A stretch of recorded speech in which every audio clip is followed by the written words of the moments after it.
Welcome Home Radio Podcast. Are you looking to buy or sell your home? Our team is here with answers to guide you through the buying and selling process. We encourage you to ask questions. Please comment on this show or visit us at welcomehomeradio.net for more information. Bringing real estate, lending, and education together in one place, and to help you make the right home decision for you and your family.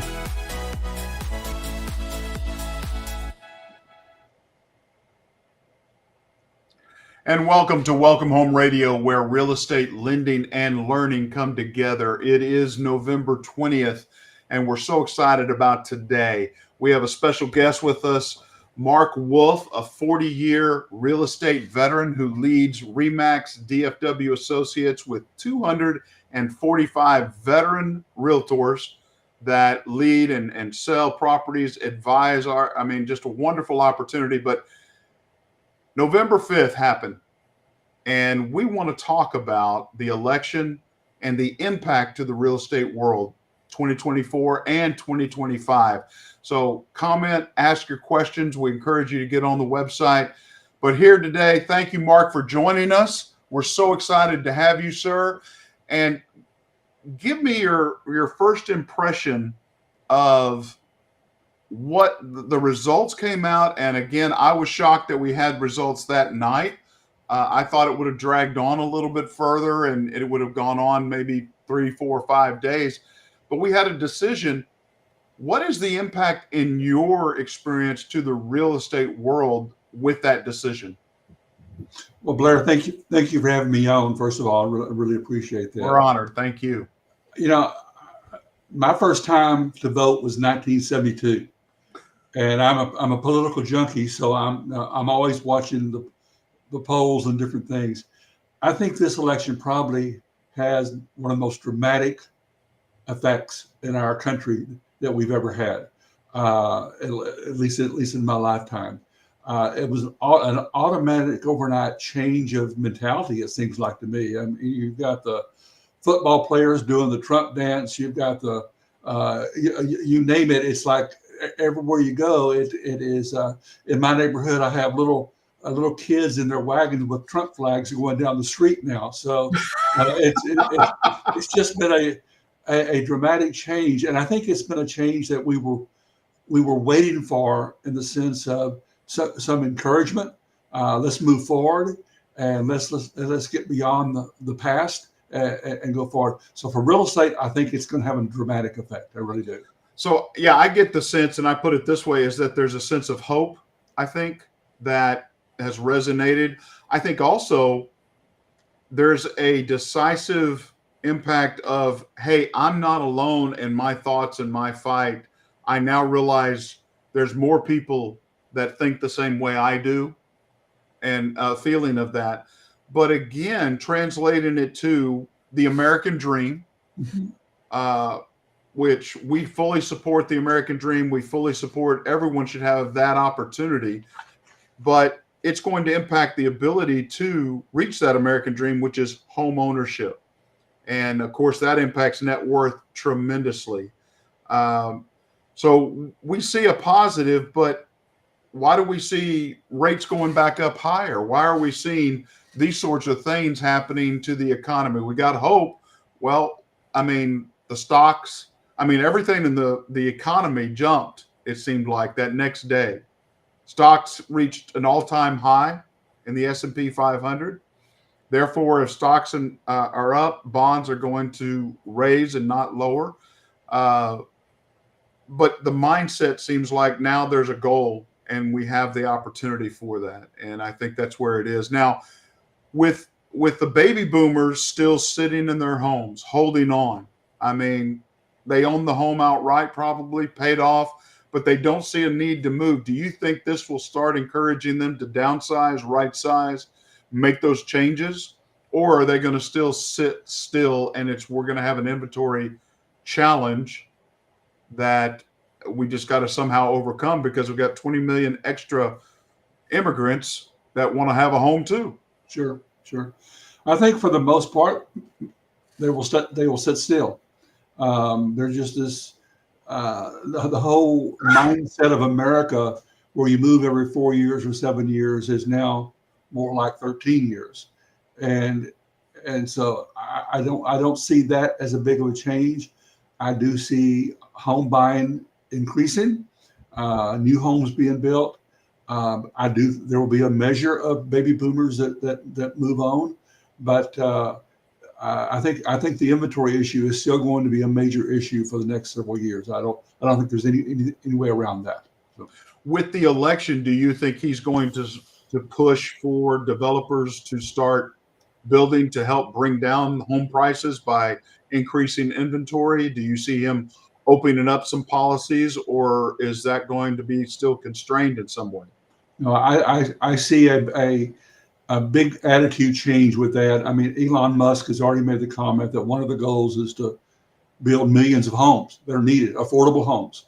And I guess I saw in the paper this morning regarding releasing federal land for residential home development. It's amazing how much land our federal government owns. I mean, it's ridiculous. And so when you say releasing, Mark, that's just opening up for sale.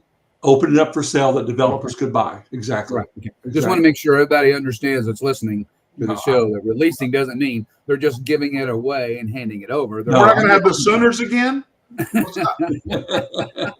No, I think this new administration will want money for that land.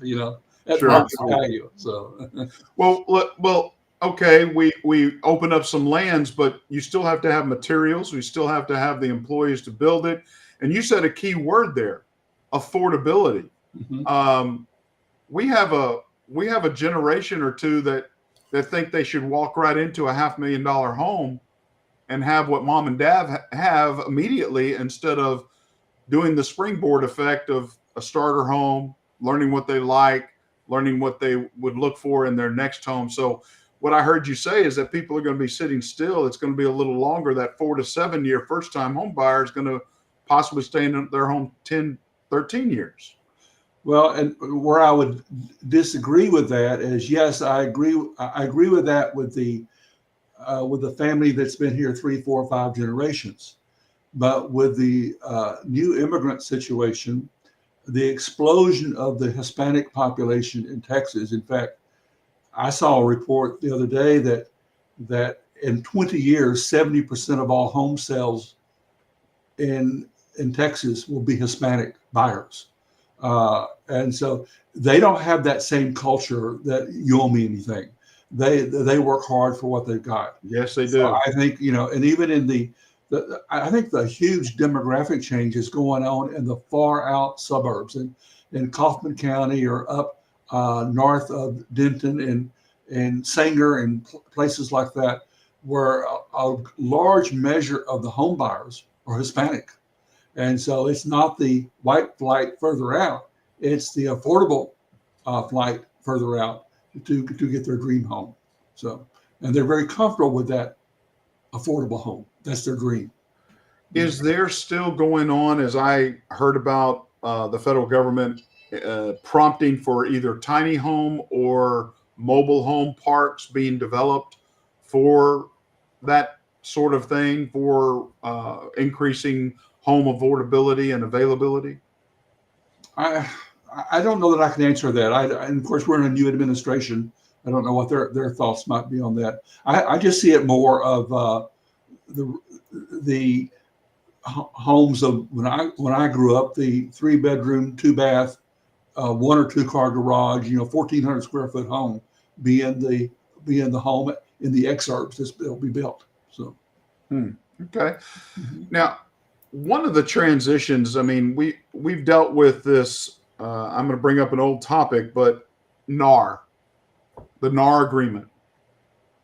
Have you seen much impact from the NAR agreement, or is it really one of those clickbait, fear factor type statements? I mean, has there really been an impact to realtors and the groups and the buying and selling and getting commissions, or is it just getting us back to here's what we need to do and doing their job on the buy or the sell side properly?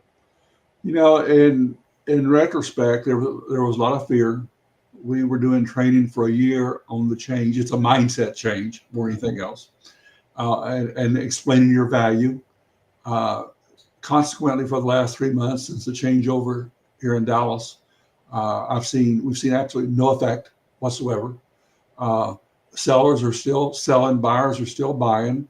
Virtually every seller understands that that they need to offer compensation to the buyer agent. That's sort of been a non-issue, to be honest with you. I just saw a report the other day that across the nation, if the agent has been in the business 3 years or longer, their commission. Oops. The key point. And I did read where he's headed. I heard this, so we want. It's important we get it. Oh, you read this, huh? This was important. Whoops. Well, I hope we get Mark back here. I know there's some invaluable knowledge that he's bringing to the table. So hopefully he'll get back here shortly. And Thom, what is going on? We just lost Jeff too. Oh, there he is. There I am. That important point we never heard. So you read this report. What was of it? The report showed that across the nation, that for seasoned agents on the buy side, their compensation rate had only changed from 2.68 to 2.58, which is significant. For the non-seasoned agent, for the new agent who does not know how to explain their value, the compensation rate, theirs was like 2.5, had gone down to 1.8. Yeah, I would see that. That was NAR. Is that NAR? No, that was a RIS Media report. And I think we're going to see a change over time. A lot of the newbie agents are not going to make it in even greater numbers. And so we're going to see a reduction. NAR is predicting it'll be 1.4 million agents next year versus 1.6. I honestly think we'll get down to about 850, 900,000, and that'll be a good number. True. Too many people in this industry. Absolutely. Yeah. Well, it's interesting Hopefully you say we'll that do the because same with title companies. There's too many of our kind too. Too many of everything. Yes. It's starting to happen a little bit. Well, we're going to see a change in the loan officers as well. We see producing loan officers are going to be below 100,000. They're expecting about 93 producing loan officers in the country, and it's down from 175,000 at the start of the year. So you're right. This is kind of a thinning out, but the NAR agreement really is all to do about nothing, is what I'm hearing. It was a lot of noise, like you said, a lot of fear. I think there was needed education in a lot of parts so that they realize this is important. You can't just show a home to a friend without a buyer's agreement. Sure. I mean, that's basic, but they weren't doing that, and now they're being held their feet to the fire. I think it'll make them, for those that respond and grow with this, they're going to do better. But it really was for overall, is what you're saying. I hear, or at least I hear you saying, it was all to do about nothing. Yeah. And I believe we may be over any of the change. We kept hearing that the DOJ, Department of Justice, is going to come out with some new rulings. They're going through mass resignation right now, leaving the DOJ before the Trump administration comes in. So I'm not for sure that we're going to see anything more from them. And I just did a thing out to my agents. This is interesting to me, that the DOJ just in Washington, D.C. has 115,000 employees. That's double from the year 2000. Wow. Average salary is 106,000. They have 27 days of vacation and 13 days of sick leave, and healthcare they don't pay a dime for. What a great deal. So, yeah. But can I apply? Yeah, exactly. And then we're seeing the recruiting goals for our military forces not being met, and with all of the I'm sorry, I'm not going to go off that rabbit trail. If I go there, I'll never come back. One of the things I found interesting from the NAR agreement and looking at some analysis was the concessions that are successfully negotiated with the seller. Can you guys guess what the first one is? The highly contested one was the seller paid buyer's agreement commission. 93%. 93% of the sellers were willing to pay for the buyer's agent agreement. I mean, to me, the NAR was really a non-issue. And like you said, it was when lawyers get involved, everything goes up, fear and cost. I found it interesting. Also, the seller paid for repairs 83% of the time. They were able to negotiate whether it was necessary. Now, are you still seeing in your side, how is the balance of conventional FHA, VA for you and you're seeing in the market? Are you seeing still that cash is king, of course, and then conventional? Are you seeing much FHA, VA going on out there, or is it? We're seeing more FHA, at least in my company. I'm sure Jeff or Thom can talk more on that, but more FHA. One thing I want to go back to real quick to Blair was, you said 93% of the seller is still compensated. We are seeing something that I never thought we would see. We are seeing buyers say not only do they want to pay the buyer commission, but they want to pay the selling commission as well, reducing the price of the home for tax purposes, and then getting a closing cost tax reduction with IRS on the commission paid. I never thought that would be a possibility, but we're seeing that. That is the first time as you explain all the process of this. And my issue is it really messes up the appraisal situation. But people are thinking out of the box, which is a good thing. Now, go back over that again. Help our audience understand what you're talking about. The buyer is willing to pay not only the buyer's commission agent, but also the seller. Mm-hmm. But they're also getting a lower cost on the home. Right. Let's say the commission is X%, and so that X% is reduced from the sales price or list price. So let's just say it goes from $800 to $760. Okay. So $760 is a new price that tax appraisers will see for appraisal and for tax purposes. But then that $40,000 difference, the buyer can use as a closing cost situation that they can deduct with IRS when they do their taxes. Sort of a neat situation. I think it depends on the buyer and where they're at as far as tax rates with IRS and what have you. But it's a possibility. Now that's negotiated after the appraisal comes in at $800,000. It's negotiated, but part of the sales offer. So, which is affecting appraisal. Like you said, where's the appraisal coming in at? Yeah. If you've got a contract for $760, the home is worth $800,000. Is it? I mean, are appraisers reaching that, or are they making the easy way out of just taking the contract price and going with it? It's a good question. They should be doing the actual value of the home, not sure. So and of course they will see all the information here, so that they know exactly who's paying what's going on. Right. Thom, what do you think about this? I've not heard this. Well, to be honest with you, that's the first time I've actually heard it as well. So what I'm doing is I'm trying to recreate a couple of NAR announcements. And this is the first time I've tried to do this, put in our comments for our folks to be able to follow this. Mark, I'm clicking on the live stream stuff. Is there a way I can put this out, or if I give it to you? Let me give it.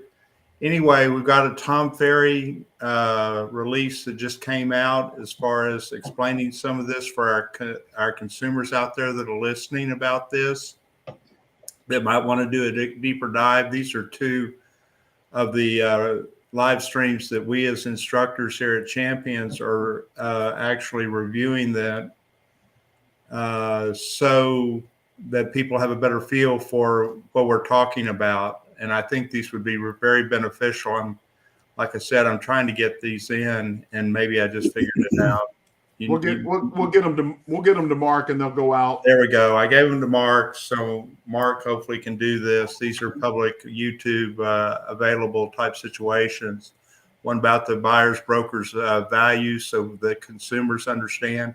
I mean, the biggest deal here, of course, is that, and the outshoot of all this is that buyers brokers The buyer agent all these years has really gotten skated by without doing much work at all. And what this does is it holds them accountable.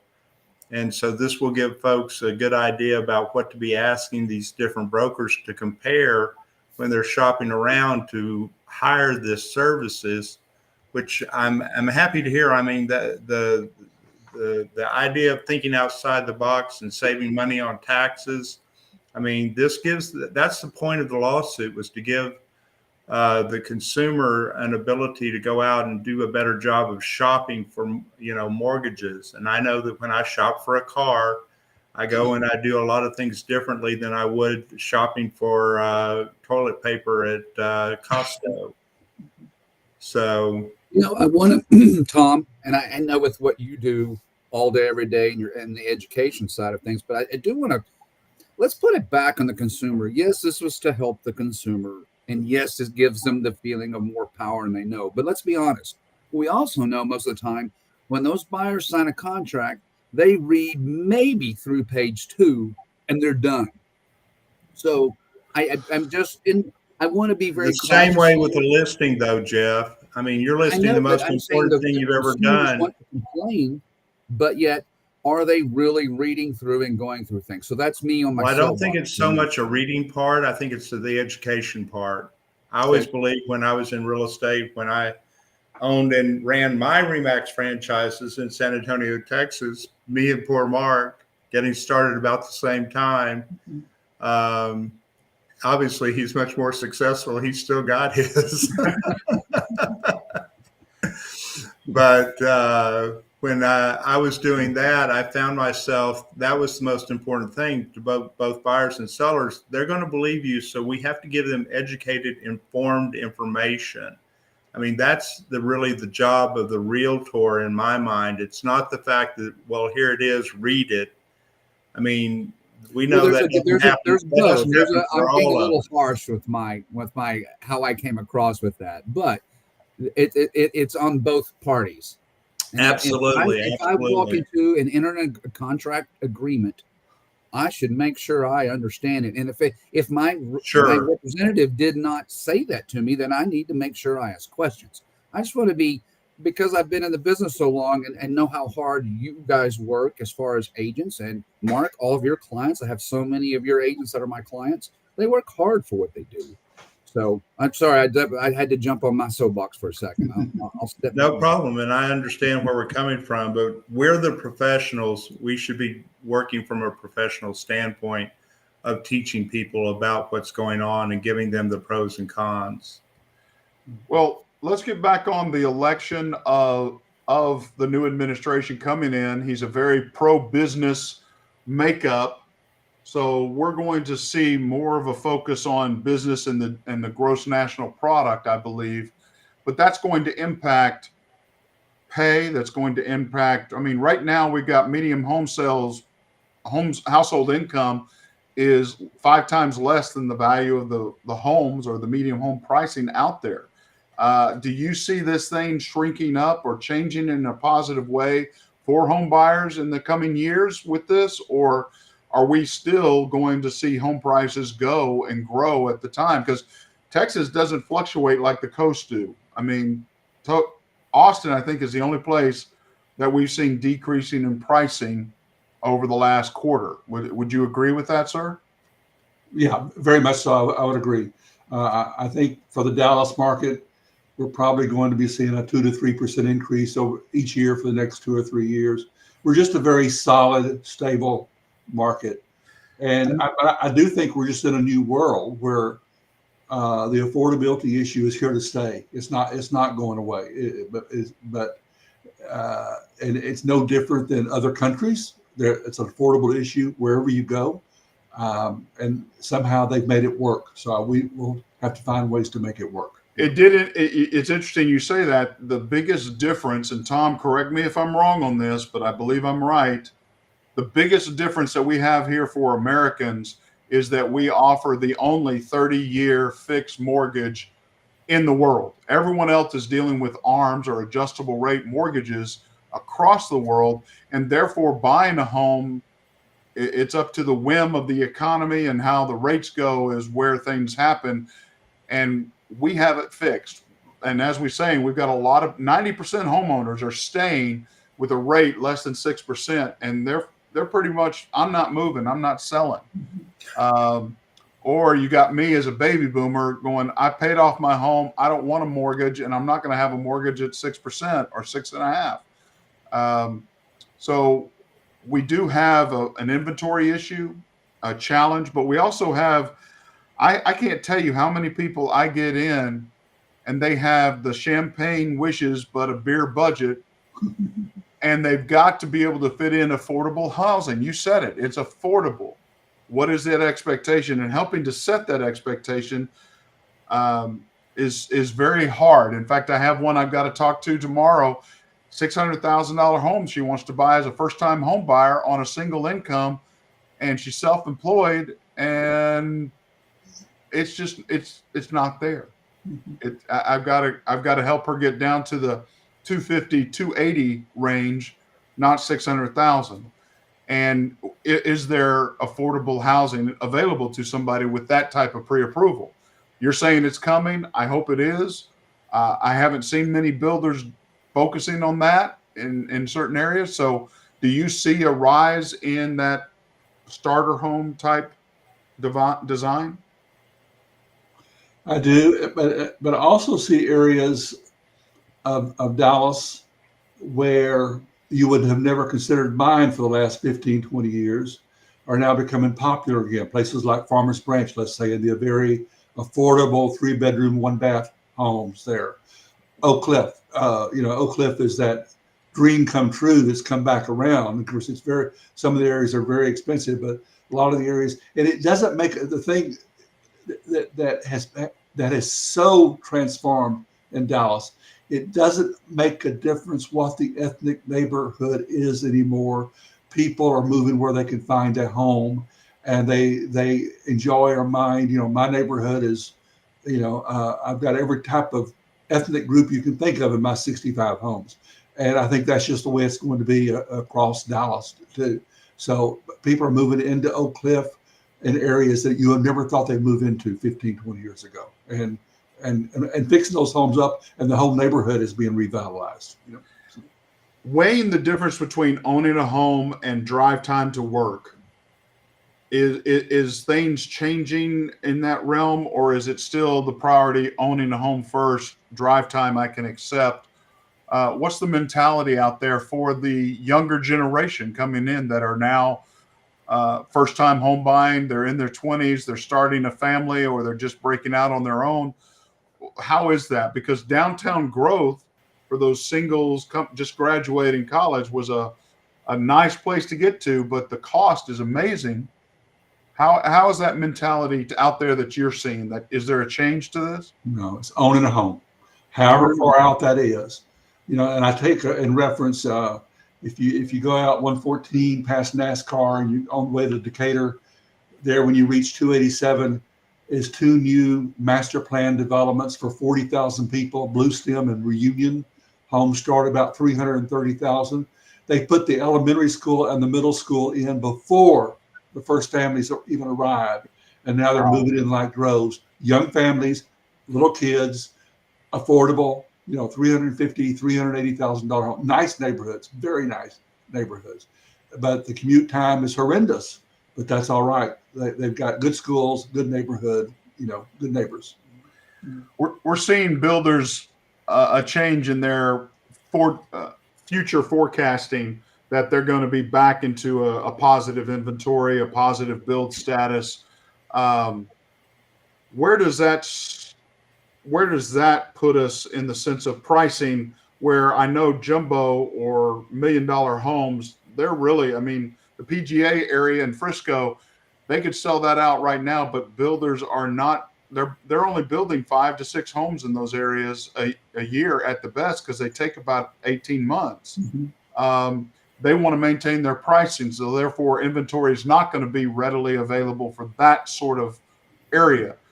But again, we see that, is it about 300,000 where the median is coming in at, or is it 400,000, or what is the number that you see to let our listeners know that is the median out there for starter homes now? I would say 400,000 probably would. Yeah, I would. That's what I'm hearing. I remember back when we bought our first home, and $176,000 was a lot of money to some people. It's amazing, but also with 13% interest, right, Thom? My first home was 50. 50%? Oh, 50,000? 50,000. And the interest rate? 14 and a half. That's what everybody was paying, but I had an owner finance and a combined first lien of 7.5% on a FHA loan that I assumed without qualifying. So my net effective rate was right at about 9%. You're just bragging. You're just bragging. I realize financing is the key to buying early. We'll put it that way. Buying early, exactly. What is the other one? It's love the home, date the rate. Yeah. So, well, Mark, thank you so much for joining us. There is hope in the industry after the election. I think there is hope across America. I think businesses are going to grow and things are going to be in a positive light, at least from the outside looking in. We don't know until January 20th really takes effect, but we'll wait and see over the holiday season and into the new year. But thank you for joining us today. Let people know where they can find your company and your realtors at, please. Okay. Well, Remax DFW Associates, we have 5 locations. Our corporate location, the one that we opened in 1983, is in Coppell. We have offices in Flower Mound, Frisco, Richardson, and Dallas, Lake Highlands. Awesome. Mm-hmm. And if they were to just a webpage, do you have a webpage or anything? Yeah, if you go to RMDFW, RemaxRMDFW.com. Awesome. Well, thank you again for joining us. Thank you for listening in. We think the election was a positive for America as a whole, but we all have different insights, and we hope we can come together and not be so divided. But one of the things everyone has a right here in America is to own a home. We hope to help you. Everyone here is willing to help educate you, to help you make the best decision. Thank you for coming. Thank you for listening. God bless you.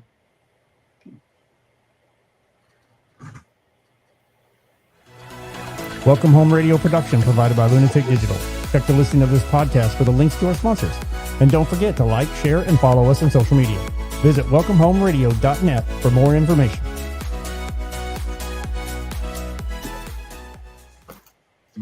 This was a Lunatic Digital production. Visit lunaticdigital.com for all your digital needs.